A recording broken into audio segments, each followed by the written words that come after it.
Hi everyone, welcome to the 2025 edition of McCabe's Trial by Podcast. We are your hosts. My name is Jason. I'm with Andrea. Antara. We're here to deep dive into a world of legal battles, pop culture, and everything else in between. Today's episode is special. We're talking about the famous case of Blake Lively and Justin Baldoni, and we'll be talking about the legal battle, the defamation case, and the clash between two major PR companies. So let's get straight into it. So tell me, Antara, what really happened between the two of them? Yeah, so Blake Lively, Justin Baldoni, both incredibly successful Hollywood actors. One's known for Gossip Girl, and another one's an actor from Jane the Virgin. So for people who haven't been chronically online and on TikTok and social media for the past 6 months, I'll just briefly talk a bit about how this drama came to be. So Lively and Baldoni both were professionals and briefly friends. They worked on this movie called It Ends With Us last year. Yeah, and so throughout the filming process and during the film press tour, some things happened between both of the parties that tested the boundaries of friendship and professionalism. And the different allegations were put forward by both parties, which kind of led to this whole debacle. Yeah, before we get into the actual legal conversation, did any of you watch the movie? What do you actually think of the movie? And did it seem a bit unprofessional on screen, or did it seem a bit tension? Yeah, so I did watch the movie. I read the book, and then I watched the movie last year. And well, the main topic of the film is domestic violence, which is quite a serious topic, and both of them did play romantic interests. I will say, I thought their chemistry was quite good. So I think I could not tell in that moment when I was watching the film that there was all this legal battle and tensions going on behind the scenes. So I think seeing all this come out was kind of quite crazy. And then the legal battles itself, what really were the allegations and the claims made by both sides? Yeah, so I think we would start off with Blake Lively, who brought forward two claims. It was the sexual harassment and the smear campaign. For the sexual harassment, she alleged that Baldoni created a hostile work environment that almost derailed the production. And she said that he also made kind of inappropriate comments towards the female co-workers, including herself, and just made it an incredibly challenging workplace for her. Yeah, wow. Yeah, and this all came to light in this massive 80-page complaint that Lively filed, which I tried reading, which turned into a lawsuit. And she basically alleges that Baldoni improvised physical intimacy during scenes that weren't rehearsed and weren't discussed previously, and that Baldoni tried to introduce nudity that wasn't in the script, and he did all of this without an intimacy coordinator. And I remember when I went through the lawsuit, there was this part where she says that he apparently came into her change rooms while she was breastfeeding, and she thought that was constitute sexual harassment. Yeah, and that's also pretty serious stuff. Allegations. Yeah, and I think she also mentioned that he fat shamed her throughout the filming process as well, which was kind of concerning to read about. Yeah, and I think it's just really interesting because it just makes you question how broad or narrow can these claims be to quantify a sexual assault. Whether you're looking at it in the United States or if you're looking at it in Australia. Yeah, I agree. And I think especially in Australia with the Sex Discrimination Act amendment in relation to harassment on the grounds of sex, it definitely makes it easier for claimants to bring forward claims, which is a bit different to America, which makes it a bit more harder for them. Yeah. And speaking about Australia, have you heard about the Craig McLaughlin case?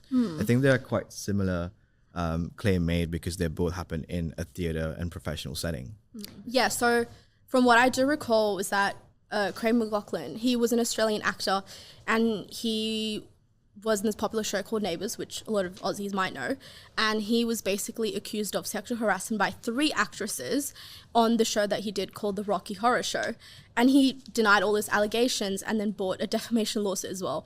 And I think it's interesting because it really just follows the exact same pattern of what happened with Blake and Justin, of starting off with a sexual harassment claim and then coming back with a defamation claim. Yeah. And we've spoken about Blake's side of the story. How about Justin's lawsuit? What allegations were made there? I think there were 2 separate claims as well. Yeah, that's right. So I think the second, just to teeter back to Blake Lively for a second, the second part of the... Yeah, there was a second part of the lawsuit, right? The lawsuit was the smear campaign. Yeah. And she basically alleges that Baldoni created a smear campaign against her and basically created all of this as a retaliation for her reporting his behaviour on set. And it also mentioned, I believe it was text messages exchanged between Baldoni and his PR team that were all plotting her downfall, basically. Yeah, wait, so I just want to ask, so can text messages be used as evidence in court? Because that's quite interesting. Yeah, so text messages can be subpoenaed and therefore brought forward in court, right. and it actually played a big part in this case.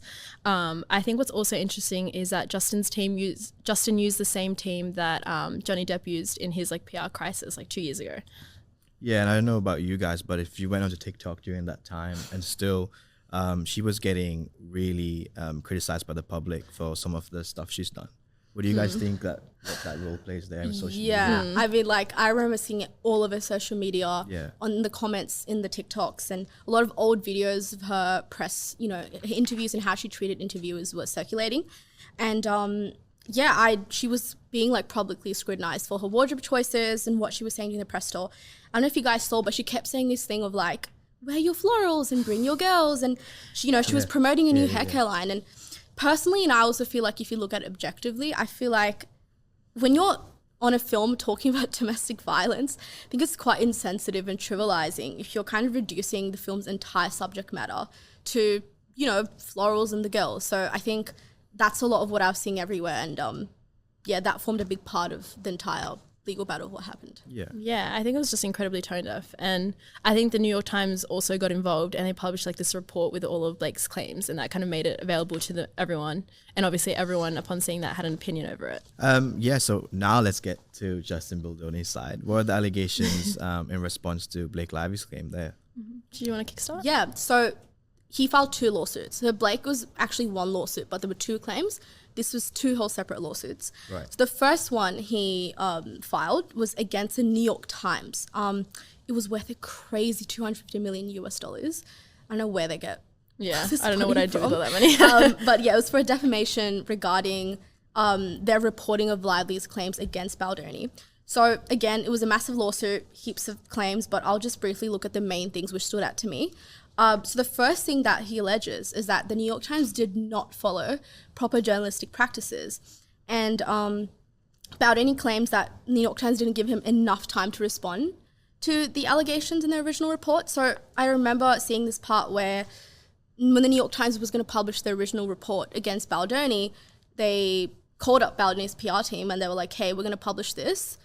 And they said this at 9:45 p.m. and they said, okay, we'll give you time till midday the next day to publish it.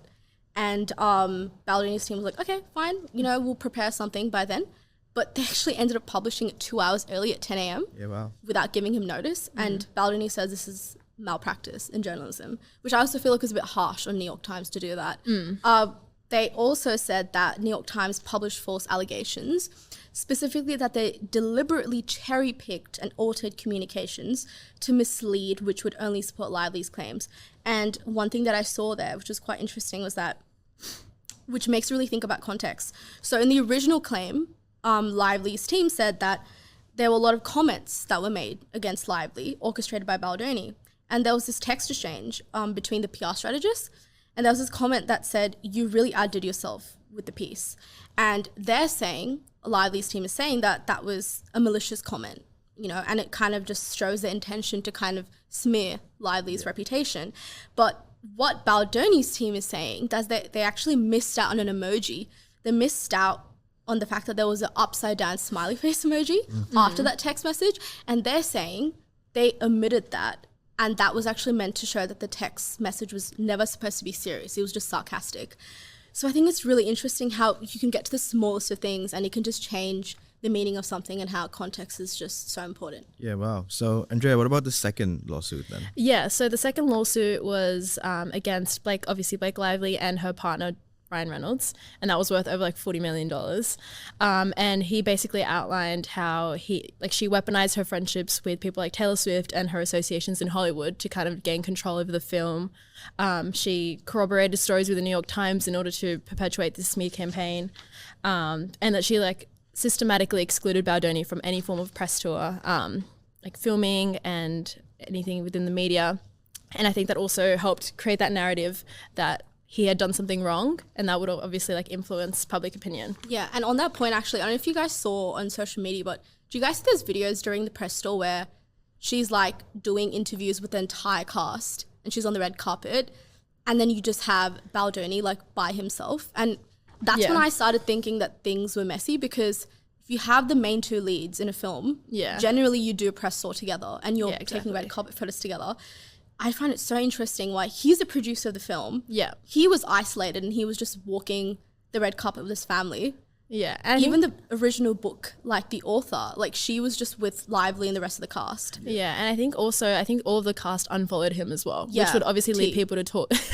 Exactly. And people would like chat about that as well. Yeah. Yeah, I think it's star power, right? I mean, before the movie started, I didn't really know Baldoni much, but everyone knew Blake Lively. Yeah. Especially also because her husband's Ryan Reynolds, that plays a big part. So Yeah.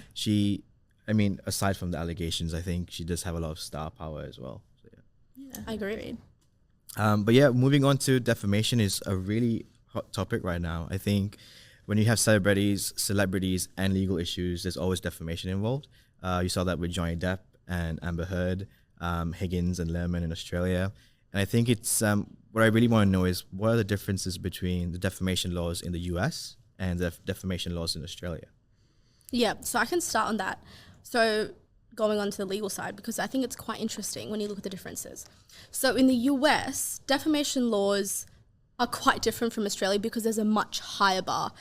And that's because they have a big focus on freedom of speech. And if you guys don't know, their constitution is really entrenched in their laws. And so the First Amendment is where the freedom of speech comes into it. Because they've integrated freedom of speech into the defamation laws, there's this aspect that you have to prove that a statement was made with actual malice. So because of that, the person making the claim has to know it's false and intended to cause harm in the first place.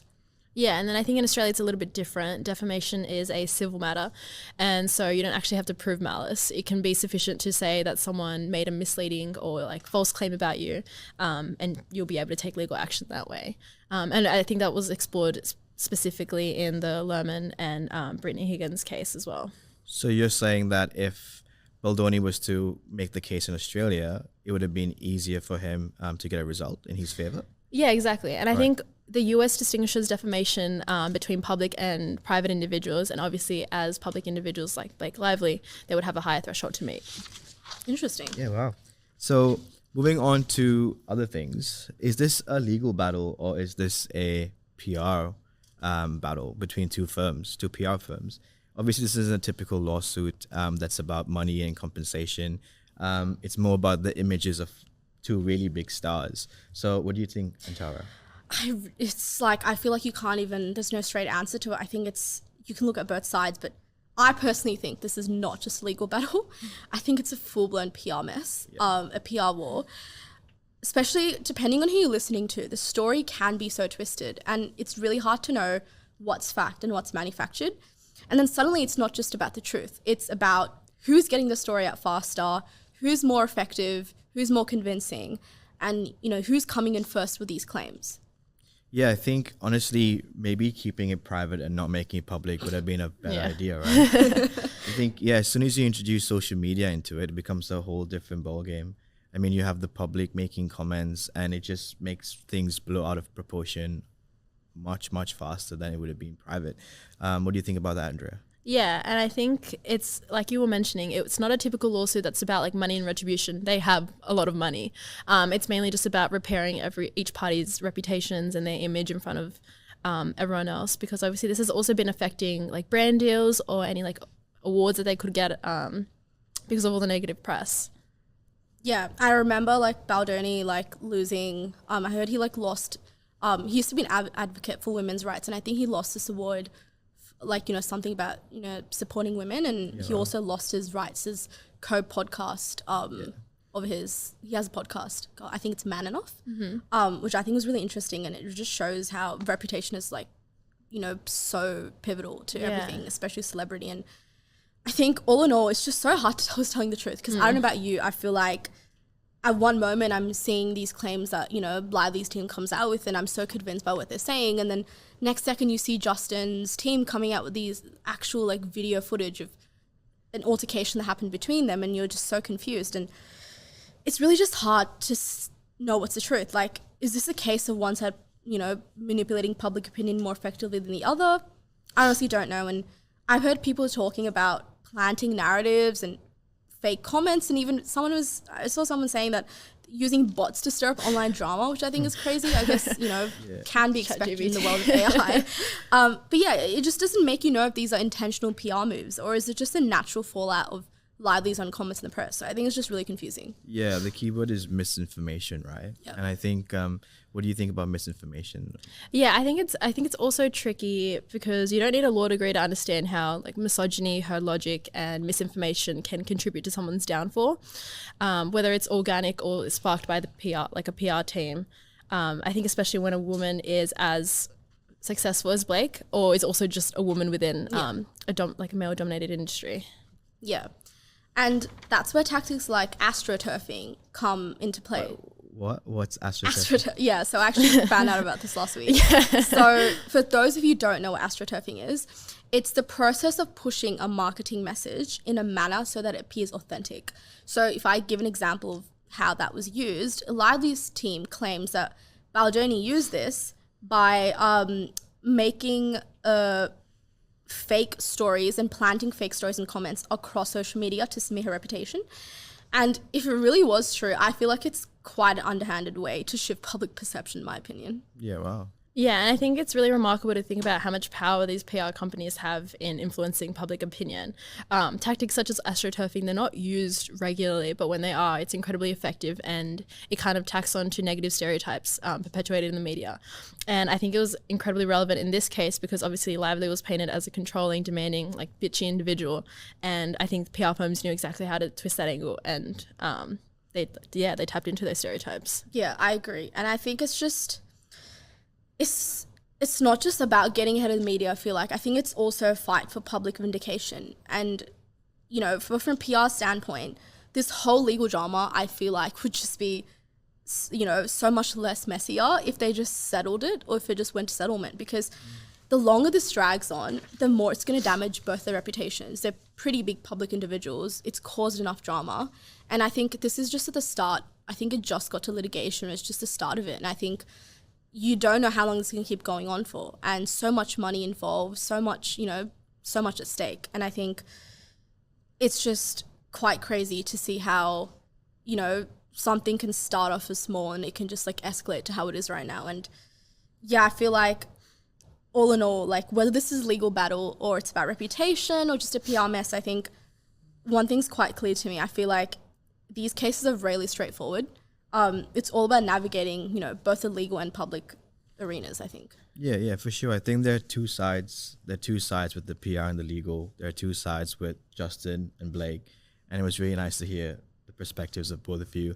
I think what definitely reminds everyone that's listening and us as well in the legal industry is how important the PR campaigns and reputation is intertwined and how powerful these can be. Yeah, I think that wraps us up. Thank you for listening, everyone. We hope this gave you a clearer picture of the Baldoni and Blake Lively case. Stay tuned for more episodes. This has been Trial by a Podcast with Andrea, Antara, and Jason. Thank you. Thank you.